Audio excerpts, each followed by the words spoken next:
If your compost smells like ammonia, turns into a soggy, slimy mess, or barely seems to decompose at all, you're not alone. You see, many gardeners think more is better: more nitrogen, more green scraps, more chemical amendments. But here's the hard truth: if your compost isn't carefully balanced, you're feeding the wrong kingdom of life, favoring bacteria over fungi, or vice versa, and starving the organisms that actually build fertile, resilient soil. Understanding which organisms thrive in your pile is the difference between black gold that teems with worms and a waste heap that does nothing but rot. Most gardeners are feeding bacteria instead of fungi without realizing it. The majority of composting methods taught online encourage turning piles frequently, adding copious amounts of kitchen scraps, and keeping the material wet. This creates an environment dominated by bacteria, which are fast-growing and love nitrogen-rich foods like fruit peels and vegetable scraps. Bacterial composting is not inherently bad, but it produces a soft, fine-textured compost that can be excellent for immediate nutrient release, but poor for building long-term soil structure. Fungi, on the other hand, thrive on slower, decomposing, carbon-rich materials like shredded paper, cardboard, straw, and dried leaves.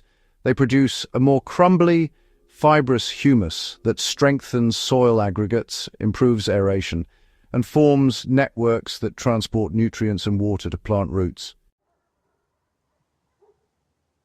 If your pile is dominated by soft kitchen scraps with little to no browns, you're feeding bacteria while starving fungi. A practical balance is to aim for roughly 3 parts brown to 1 part green, layering shredded leaves, straw, or even cardboard between kitchen scraps and, keeping the pile slightly moist but not soggy. Turning your pile too often can be, counterproductive. Many compost guides suggest aggressive aeration, turning piles every week or even more frequently. While this may speed up bacterial activity, it disrupts fungal hyphae, the delicate thread-like structures that connect organic matter throughout the pile. Fungal networks are slow-growing, and repeated disturbance prevents them from establishing.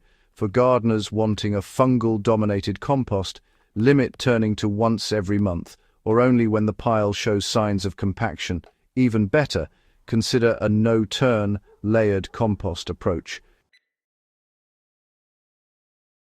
Moisture and temperature control, they can actually feed the wrong organisms if they're not managed properly. Another common mistake folks make is keeping their compost too wet or just letting it dry out completely. A soggy pile, you see, encourages anaerobic bacteria, which produce those foul odors and really slow down decomposition. On the other hand, a completely dry pile just stalls microbial activity altogether.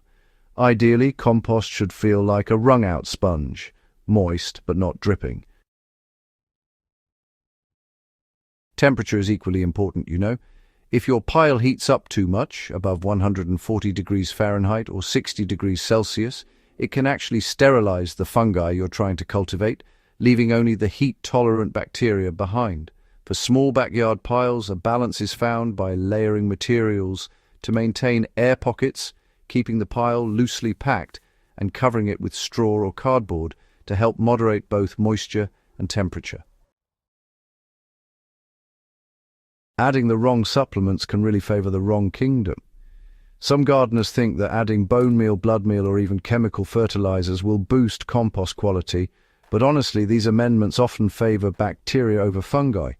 Blood meal, for instance, provides a sudden nitrogen spike that bacteria gobble up instantly, leaving fungi without the slow-release carbon they actually need. For a more balanced approach, add materials that slowly decompose, like shredded paper straw or dried leaves, and only supplement with small amounts of nitrogen, if necessary. A practical example is layering kitchen scraps with 1 to 2 inches of shredded cardboard between each layer. Observing your compost can reveal which kingdom is thriving. You don't need fancy tests to know whether bacteria or fungi dominate your compost. Simple observation works. A dark, crumbly pile with a sweet, earthy smell and visible strands of fibrous material indicates a fungal-rich, humus-producing environment. A wet, slimy, and ammonia-smelling pile suggests bacterial dominance and poor aeration. Over time, adjusting the ratio of browns to greens, moderating moisture, and limiting turning will shift the balance toward a more diverse, beneficial microbial community. This is the compost that nourishes plants, attracts worms, and builds soil that sustains crops year after year. Focusing on the right kingdom, it really changes how you garden. When you learn to feed both bacteria and fungi in the correct proportions, compost transforms from a temporary nutrient source into a living material that regenerates soil. Applying fungal-rich compost to beds, well, it enhances soil structure, improves water retention, and encourages root growth deep into the soil profile. Bacterial-rich compost can be reserved for fast-growing crops or quick nutrient boosts, but it should be mixed with fibrous materials before being applied extensively. By consciously balancing the microbial kingdoms in your compost, you build soil that doesn't just feed plants, it supports a vibrant underground ecosystem capable of resisting pests, retaining moisture, and cycling nutrients efficiently. Feeding the wrong kingdom of life is a common but correctable mistake in backyard composting. By layering carbon-rich materials, moderating turning, balancing moisture, and carefully supplementing with nitrogen, your compost can become a powerhouse for soil health. Observe the pile-adjust ratios and let the microbes do the work. They know what to do better than any shortcut or chemical input. If you found this guide useful, subscribe to Soil Doctor and share it with fellow gardeners.